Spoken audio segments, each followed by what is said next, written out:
Good morning guys, how are you all? Fine? अच्छे सारे? और पढ़ाई कैसी चल रही है आप लोगों की? पढ़ रहे हो ना घर पे? हम्म।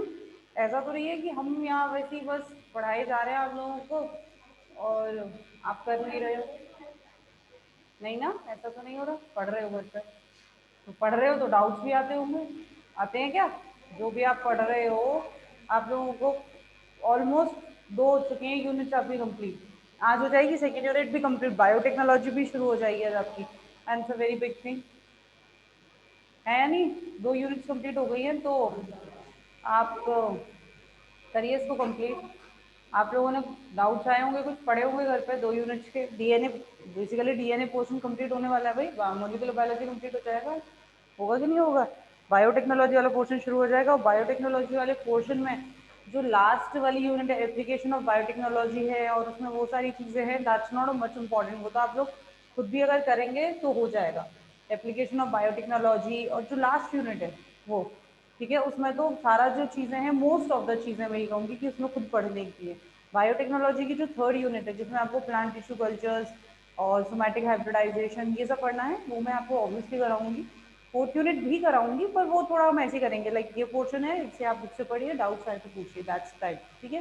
बाकी एक यूनिट अब आपकी मोस्ट अभी बची है इस बुक में जो हमें इंपॉर्टेंट करनी है, बाकी कोर्स कंप्लीट होने में है। तो आई एम श्योर आप लोग पढ़ रहे हैं घर में। कोई डाउट आते हैं तो पूछिए बच्चों, क्लियर करिए उसको, ठीक है। चलिए, तो हम लोग आज पढ़ने वाले हैं gene expression in eukaryote. Gene expression in prokaryotes हो चुका है। ओ सॉरी, उससे पहले आप लोगों का कल एक क्वेश्चन रह गया है जैसे ना, जो हम कर रहे थे। अच्छा, कल जो मैंने करवाया था आपको, हमने उसमें म्यूटेशन कर दिया था, रेगुलेटर जीन में म्यूटेशन कर दिया था। वो वाला पोर्शन आपको समझ आया कि नहीं आया? पहले वो बात करते हैं, नहीं तो उसको दोबारा लेते हैं। उसकी बताइए, कल जो हम लोग म्यूटेशन की बात कर रहे थे कि अगर हम इसमें म्यूटेशन कर देते हैं तो म्यूटेशन करने के बाद जो एक्सप्रेशन है वो कॉन्स्टिट्यूटिव होगा या इंड्यूसिबल होगा। वो जो पोर्शन हम कर रहे थे वो कितने बच्चों को समझ नहीं आया, या वो दोबारा करना है, या आपको समझ आ गया? जल्दी बताइए भाई, चैट बॉक्स में आप लोग बता सकते हो, मुझे पता चल जाएगा, जिससे कि एक यही तरीका है मुझे पता लगाने का कि आपको समझ आया है कि नहीं है। हाँ, एक बार और बता दें, चलिए ठीक है। तो कल हम बात कर रहे थे आपसे कि मीरोजाइगोट्स, मीरोजाइगोट्स बेसिकली क्या है? मीरोजाइगोट्स में मतलब ये है कि म्यूटेशन, अगर हम किसी केस में किसी जीन में म्यूटेशन कर देते हैं, और वो बेसिकली जो जीन होते हैं ना, मोस्टली जो जीन होते हैं वो होते हैं आपका रेगुलेटर जीन और आपकी ऑपरेटर जीन। क्यों? क्योंकि रेगुलेटर जीन और ऑपरेटर जीन ही वो जीन्स हैं जो कंट्रोल कर रही है, कर रही है नहीं कर रही, ऑपरेंड को कंट्रोल कौन कर रही है? आपकी रेगुलेटर जीन और आपकी ऑपरेटर जीन। तो इसलिए आपको क्या करना है, आपको पता करना है कि इनमें क्या ऐसा हो जाए कि इनका एक्सप्रेशन चेंज हो जाए। तो कल हम लोगों ने सबसे पहले देखा था जीन, क्या जीन हम दे रहे हैं, देन उसके बाद इंड्यूसर प्रेजेंट, इंड्यूसर एब्सेंट और एक्सप्रेशन,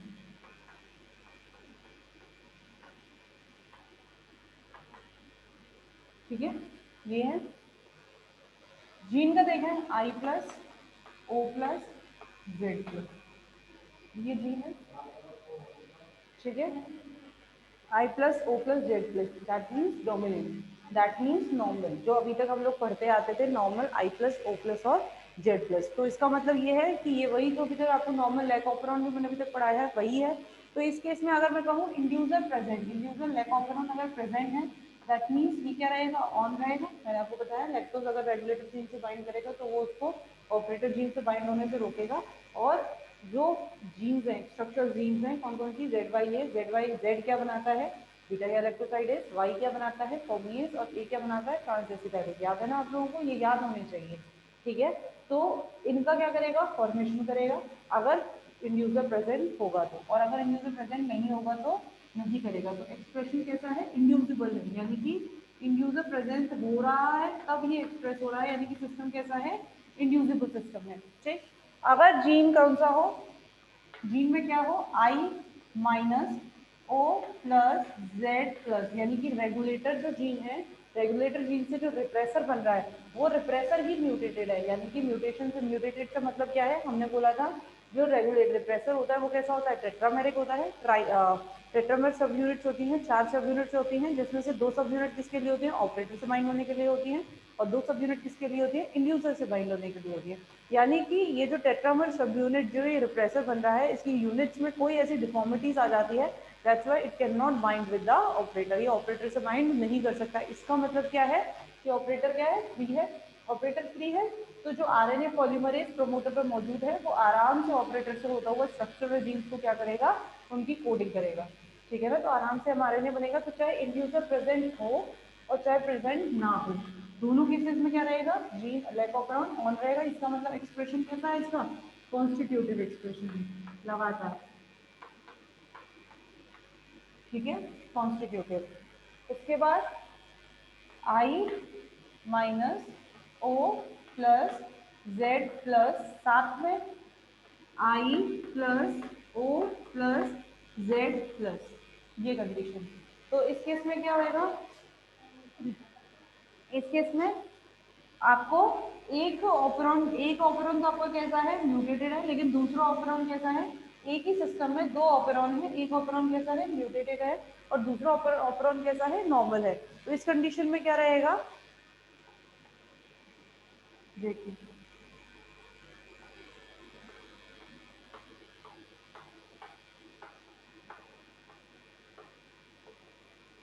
ये कंडीशन है, ये क्या है, म्यूटेटेड है, लेकिन इस दूसरा जो ऑपरेंड इसमें मौजूद है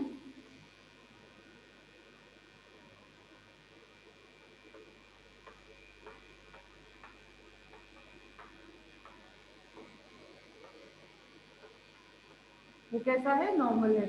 यानी कि इसका जो रिप्रेसर है वो तो बाइंड नहीं कर सकता, इसका रिप्रेसर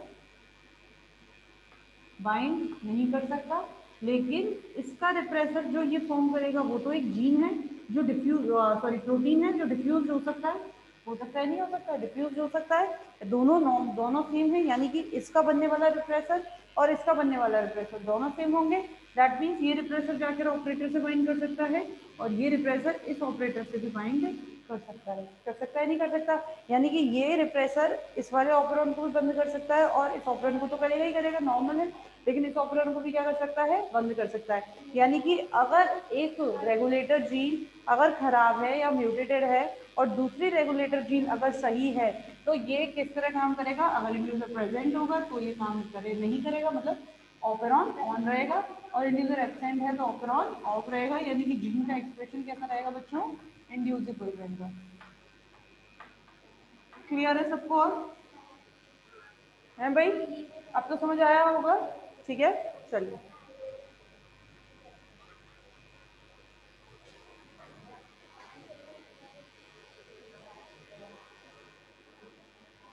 ठीक, अब ये तो हमने कर लिया किसका, रेगुलेटर जीन का। मैंने आपको कल क्या बताया था, आज हम किसका करेंगे, ऑपरेटर जीन का करेंगे।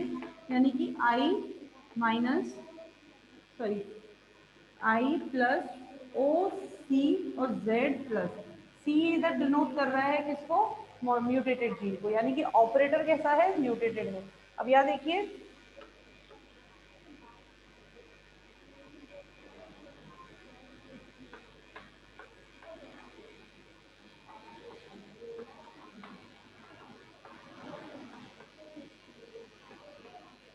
ऑपरेटर कैसा हो गया, म्यूटेटेड हो गया, यानी कि रिप्रेसर तो नॉर्मल है लेकिन ऑपरेटर इसको बाइंड नहीं कर रहा। रिप्रेसर तो नॉर्मल है लेकिन ऑपरेटर इसको बाइंड नहीं कर रहा, ऑपरेटर इसको नहीं ले रहा। तो इस केस में भी क्या होगा, रिप्रेसर ऑपरेटर से बाइंड नहीं करेगा, यानी कि ऑपरेटर क्या है, ब्लॉक नहीं है, बंद नहीं है। तो इस पर मौजूद आरएनए पॉलीमरेज आराम से क्या करेगा, कोडिंग करेगा। तो चाहे इंड्यूसर प्रेजेंट हो, चाहे इंड्यूसर प्रेजेंट हो और चाहे इंड्यूसर प्रेजेंट ना हो, दोनों कंडीशन में क्या रहेंगी, स्ट्रक्चरल जीन्स ऑन रहेंगी, यानी कि स्ट्रक्चरल जीन्स वर्किंग कंडीशन में रहेंगी। तो हम ये कहेंगे चाहे इंड्यूसर प्रेजेंट हो और चाहे इंड्यूसर प्रेजेंट ना हो, दोनों कंडीशन में रहेगा भाई। क्यों, क्योंकि ऑपरेटर जीन ब्लॉक नहीं है। तो एक्सप्रेशन कैसा हो गया इसका, कॉन्स्टिट्यूटिव एक्सप्रेशन कैसा हो गया बच्चों, कॉन्स्टिट्यूटिव। क्लियर सबको, समझ आ गया होगा, आई एम श्योर। चलिए, very good.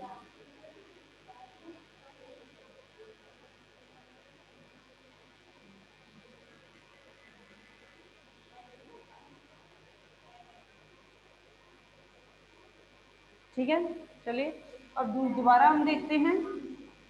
I plus O C Z plus I plus O plus Z plus, यानी कि कैसी कंडीशन है, नॉर्मल कंडीशन, वही ऊपर वाली कंडीशन है जो आपकी किस में थी, रेगुलेटर जीन में थी, वही हमने यहाँ कर दिया। यानी कि एक ऑपरेरॉन कैसा है हमारा, म्यूटेटेड है, लेकिन दूसरा ऑपरेरॉन कैसा है हमारा, सही है। तो इस कंडीशन में क्या होएगा, देखिए तो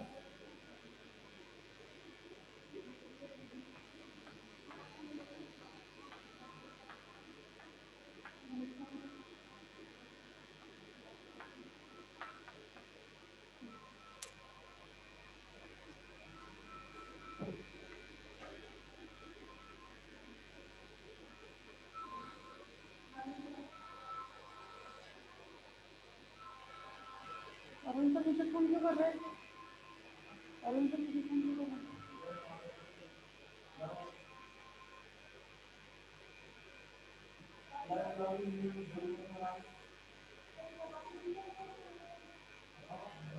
तो अरुण सर फोन,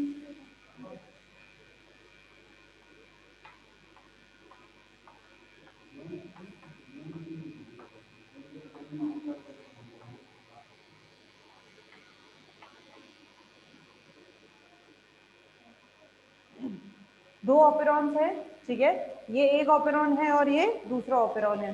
अब हमने कंडीशन क्या बताई है कि आई प्लस आई ऊपर क्या था, ऐसे ही एक रेगुलेटर जीन म्यूटेटेड था, सेम यहाँ पर भी क्या है, एक ऑपरेटर जीन म्यूटेटेड है। मान लो ये वाला ऑपरेटर जीन म्यूटेटेड है, ये क्या बना रहा है, रिप्रेसर बना रहा है, आर रिप्रेसर, जो इस ऑपरेटर पे बाइंड नहीं कर पा रहा है।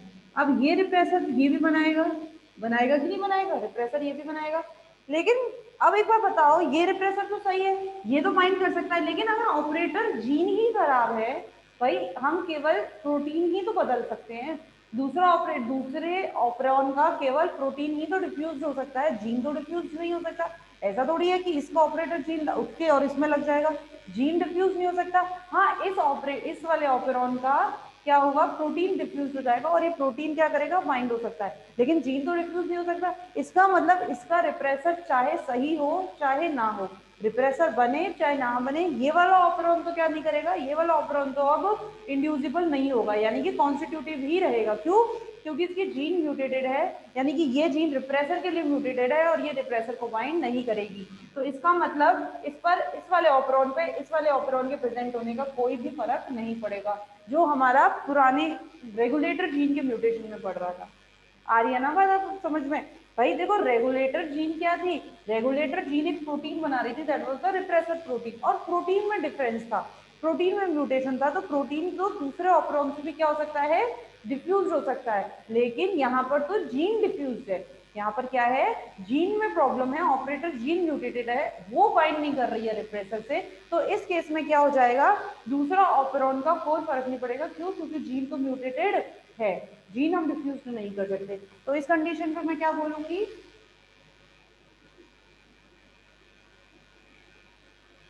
इस कंडीशन पर हम क्या बोलेंगे, इंड्यूसर प्रेजेंट हो चाहे इंड्यूसर प्रेजेंट ना हो, दोनों कंडीशन में क्या रहेगा, ये एक्सप्रेस करेगा, दैट मीन्स एक्सप्रेशन कैसा है इसका, कॉन्स्टिट्यूटिव। क्लियर है बच्चों, एक्सप्रेशन कैसा है इसका, कॉन्स्टिट्यूटिव। आगे बात सबको समझ में, सबको कोई डाउट नहीं, चलिए, तो ये है इसमें, ओके। अब इसके बाद क्या बचता है आपका, जीन एक्सप्रेशन इन यूकैरियोट्स, ये सबको समझ में आ गया एक्सप्रेशन, हम्म,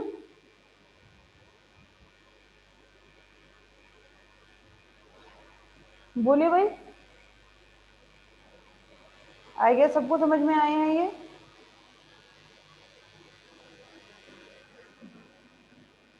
इसका अपोजिट कर दें, वही चीजें दे रखी है कि बुक में, लाइक इसको मैं इसको सही कर दूं, इसको खराब कर दूं, तो बात वही है, ऊपर एक ऑपरेन को सही कर दूं, दूसरा ऑपरेन को खराब कर दूं, बात वही रहेगी इस वाले में, रेगुलेटर में, कि एक रेगुलेटर जीन, आगे वाली जो रेगुलेटर जीन है इसको मैंने पॉजिटिव कर दिया, यानी कि नॉर्मल कर दिया, पीछे वाली रेगुलेटर जीन को मैंने क्या कर दिया, म्यूटेटेड कर दिया, तो बात क्या रहेगी, सेम रहेगी।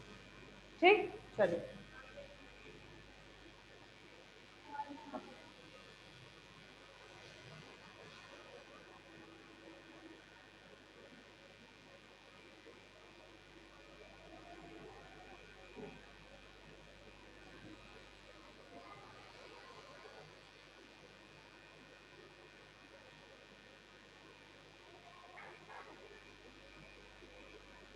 चलिए अब हम कर रहे हैं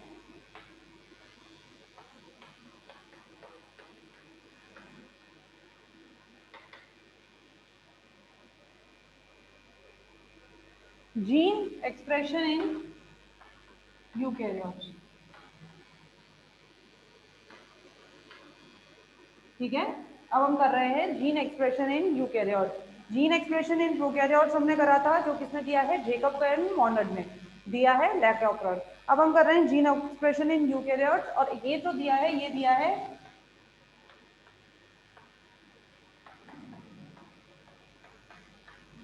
ब्रेटन डेविडसन। ठीक है, किसका मॉडल है ये, ब्रेटन डेविडसन का model, gene expression in eukaryotes. अब इसमें क्या किया था, सेम उसी की तरह है, लेकिन इधर नाम अलग हो गए, जैसे स्ट्रक्चरल जीन्स हो गई हैं, प्रोड्यूसर जीन। ठीक है, स्ट्रक्चरल जीन्स हो गई हैं आपकी प्रोड्यूसर जीन। ऑपरेटर जीन हो गई है आपकी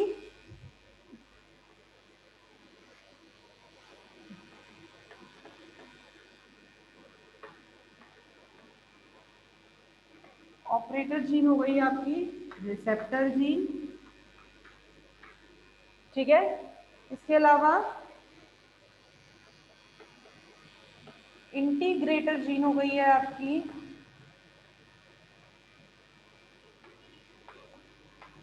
रेगुलेटर जीन। इंटीग्रेटर जीन क्या हो गई आपकी, regulator gene. And then sensor gene. Sensor gene क्या है, मतलब इंटीग्रेटर तो रेगुलेटर जीन की है, और सेंसर की जीन क्या है, सेंसर जीन भी क्या है, रेगुलेटर है। सेंसर जीन भी क्या है, रेगुलेटर है, लेकिन ये रेगुलेटर किसकी है, इसका जो ट्रांसक्रिप्शन है या इसका जो प्रोडक्ट है वो किसको रेगुलेट करेगा, इंटीग्रेटर जीन को रेगुलेट करेगा। किसको करेगा, इंटीग्रेटर जीन को रेगुलेट करेगा। दैट मीन्स इसका जो सेंसर जीन है, सेंसर जीन भी एक रेगुलेटर की तरह काम करती है, यानी कि रेगुलेट करने का काम करती है, लेकिन ये रेगुलेट किसको करेगी, इंटीग्रेटर को करेगी।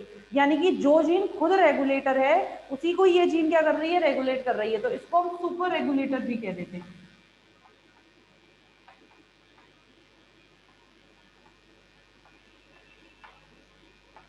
ठीक है, इसको हम सुपर रेगुलेटर भी कह देते हैं। समझ आ गया भाई, ठीक है, क्लियर। तो ये सारी जीना अभी काम कैसे करती है वो मैं आपको दिखाती हूँ, इतना बात समझ में आई, सेम है, वही काम है। स्ट्रक्चरल जीन्स प्रोड्यूसर जीन है, मतलब प्रोड्यूसर जीन की तरह काम करती है। ऑपरेटर जीन रिसेप्टर जीन की तरह काम करती है। इंटीग्रेटर जीन एक रेगुलेटर जीन की तरह काम करती है, यानी कि रेगुलेट करने का काम करेगी। और सेंसर जीन भी एक रेगुलेटर है, लेकिन ये रेगुलेटर किसकी है, इंटीग्रेटर जीन की रेगुलेटर है, यानी कि ऐसी जीन की रेगुलेटर है जो खुद एक रेगुलेटर है, तो इसको हम सुपर रेगुलेटर भी कह देते हैं। क्लियर, चलिए।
इस तरह से होता है बेसिकली, आ रही है, ये इस तरह से होता है, यानी कि सेंसर जीन इंटीग्रेटर जीन दोनों साथ होती हैं, यानी कि दोनों रेगुलेटर जीन साथ होती हैं, रिसेप्टर एंड प्रोड्यूसर जीन ये दोनों साथ होती हैं। अब ये काम कैसे करेगा, ये देखिएगा, इंटीग्रेटर जीन एक आरएनए बनाएगा जो किसको कंट्रोल करेगा, रिसेप्टर जीन को कंट्रोल करेगा, करेगा इंटीग्रेटर जीन एक आरएनए बनाएगा, एक्टिव आरएनए, और ये किसको करेगा कंट्रोल, रिसेप्टर जीन को करेगा, और रिसेप्टर जीन उसके बाद प्रोड्यूसर जीन को अलाउ करेगा क्या बनाने के लिए, एमआरएनए बनाने के लिए। ठीक है। प्रोड्यूसर जीन किसको कंट्रोल करेगा, प्रोड्यूसर जीन क्या बनाएगा, एमआरएनए, और इंटीग्रेटर जीन क्या बनाएगा, एक्टिव आरएनए। और ये एक्टिव आरएनए किसको कंट्रोल करेगा, ये एक्टिव आरएनए करेगा आपकी रिसेप्टर जीन को कंट्रोल। तो ये इस तरीके से काम करेंगे। ठीक है। तो अब एक बात बताइए, यहाँ पर दो आरएनए कौन फॉर्म कर रहे हैं, कौन फॉर्म कर रहे हैं दो आरएनए, प्रोड्यूसर और इंटीग्रेटर जीन। कर रहे नहीं कर रहे, आप देख लीजिए, इंटीग्रेटर जीन और प्रोड्यूसर जीन ही तो कर रही है ना। और प्रोड्यूसर इंटीग्रेटर जीन और प्रोड्यूसर जीन दोनों किसमें फॉर्म कर रही है। तो इसके हम कुछ पॉइंट्स लिख सकते हैं। जैसे पहला पॉइंट, रिजॉइन कर लीजिए बच्चों क्लास।